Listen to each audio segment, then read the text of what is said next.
Media Belanda turut soroti wasit. Indonesia sedang berduka dengan hasil ini. Hey kid. Timnas Indonesia tampil tangguh saat menghadapi Bahrain dalam lanjutan kualifikasi Piala Dunia 2026 zona Asia. Meski bermain di hadapan supporter lawan, mental skuad Garuda tetap kokoh, meski harus kebobolan lebih dulu oleh Bahrain. Namun, Ragnar Oratmangun berhasil menyamakan kedudukan menjelang akhir babak pertama, memberi harapan bagi timnas Indonesia. Tak lama setelah itu, Rafael Struijk sukses membawa Indonesia unggul 1-2, memperbesar peluang mereka untuk meraih kemenangan. Pada menit-menit akhir pertandingan, wasit Ahmed Abu Bakar Al-Kaf dari Oman memberikan tambahan waktu 6 menit, sesuai dengan informasi awal. Namun, secara mengejutkan, laga terus berlanjut hingga menit ke-99, di mana Bahrain berhasil mencetak gol penyeimbang.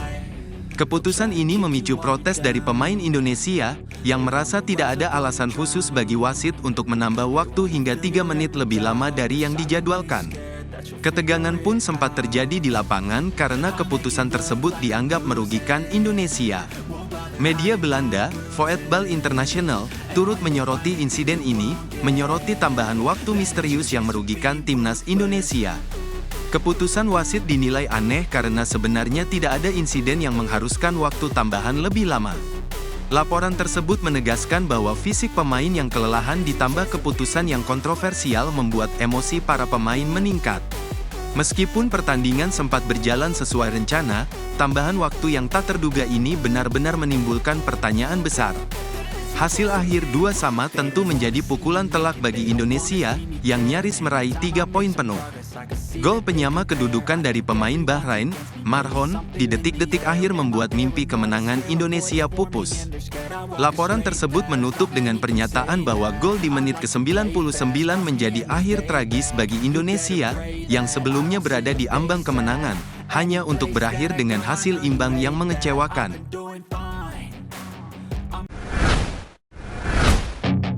Ambil langkah tegas, PSSI peringatkan agar tidak ada laser lagi. Hey kid. Manajer Timnas Indonesia, Sumarji, telah berkoordinasi dengan Federasi Sepak Bola Bahrain mengenai potensi gangguan laser yang mungkin terjadi.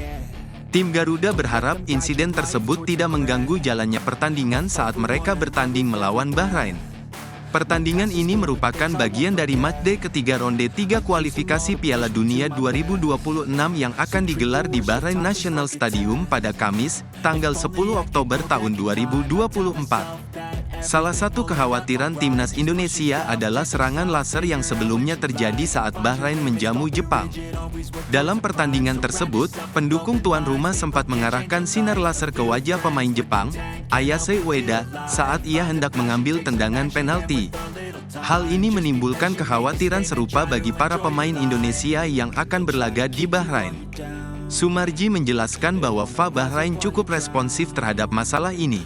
Dalam wawancara, ia menyatakan telah berbicara dengan perwakilan Federasi Bahrain dan menanyakan alasan penggunaan laser terhadap pemain lawan, yang sempat mengganggu konsentrasi pemain Jepang. Menurutnya, tindakan tersebut tidak mencerminkan prinsip fair play dan bisa mencoreng nama baik negara. Ia berharap insiden serupa tidak terulang ketika Indonesia bertanding. Selain itu, Sumarji juga menegaskan komitmennya untuk melindungi para pemain Indonesia dari gangguan laser. Ia menyatakan siap mengajukan protes jika serangan laser terjadi selama pertandingan. Menurutnya, jika laser mengganggu jalannya pertandingan, Bahrain harus dikenai sanksi yang berat.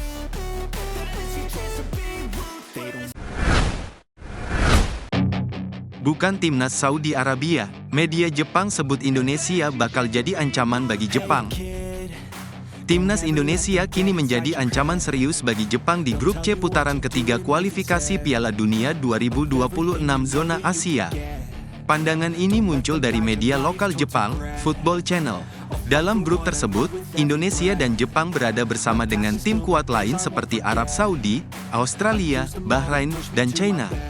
Meskipun Arab Saudi dan Australia dianggap sebagai rival utama Jepang, Football Channel memperingatkan bahwa ancaman terbesar bagi tim Samurai Biru justru datang dari timnas Indonesia. Football Channel menyoroti Indonesia setelah skuad Garuda sukses menahan imbang Arab Saudi 1-1 dan Australia 0-0. Media Jepang tersebut juga mengakui perkembangan pesat timnas Indonesia yang mendapat tambahan kekuatan dari pemain keturunan.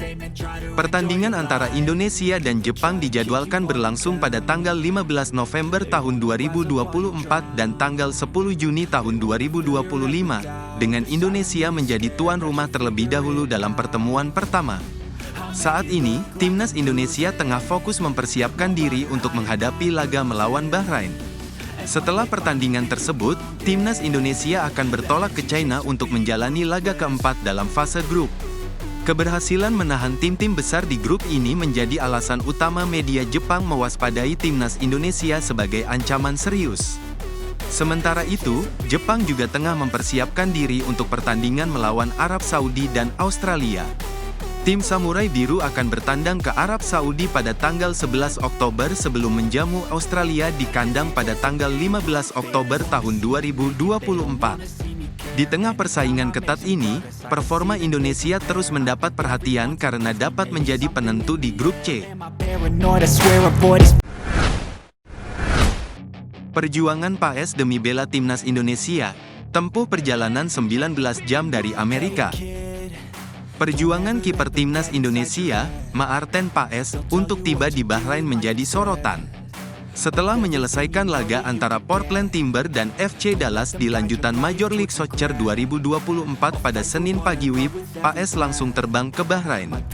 Menurut informasi yang dibagikan di akun Instagramnya, @maartenpaes, penjaga gawang berusia 26 tahun ini harus melalui 3 kali transit sebelum tiba di Asia Barat. Pertama, ia terbang dari Portland ke Dallas, kemudian melanjutkan perjalanan ke Dubai, Uni Emirat Arab, sebelum akhirnya mendarat di Bahrain. Diperkirakan, Maarten Paes akan tiba di Bahrain pada Selasa dini hari WIB. Selain menghadapi penerbangan panjang, Paes juga harus berjuang untuk memulihkan cedera pergelangan tangan yang dialaminya. Cedera ini didapatkan beberapa menit sebelum pertandingan FC Dallas melawan San Jose Earthquakes pada Kamis pagi WIB. Meskipun sudah menjalani latihan pada Sabtu dini hari WIB, pelatih FC Dallas, Peter Luchin, memilih untuk tidak memainkannya dalam pertandingan melawan Portland Timber demi menghindari risiko cedera yang lebih serius. Jika Paes dimainkan lebih awal, dikhawatirkan kondisinya akan memburuk, yang dapat memaksanya absen lebih lama dari lapangan. Ini akan menjadi kerugian besar bagi FC Dallas, serta berpotensi mempengaruhi kesiapannya untuk laga timnas Indonesia melawan Bahrain dan China pada 10 serta tanggal 15 Oktober tahun 2024. Dalam unggahan Instagram Stories-nya, Paes juga membagikan foto dirinya menjalani terapi akupuntur pada tangannya, berharap agar kondisinya segera pulih dan ia bisa tampil maksimal bersama timnas Indonesia. Kehadiran Maarten Paes sangat dinantikan oleh timnas Indonesia yang sedang memburu poin penuh saat melawan Bahrain. Dalam 2 pertandingan sebelumnya di grup C, Paes tampil gemilang dan dinobatkan sebagai man of the match saat Indonesia bermain imbang 1-1 melawan Arab Saudi dan 0-0 kontra Australia.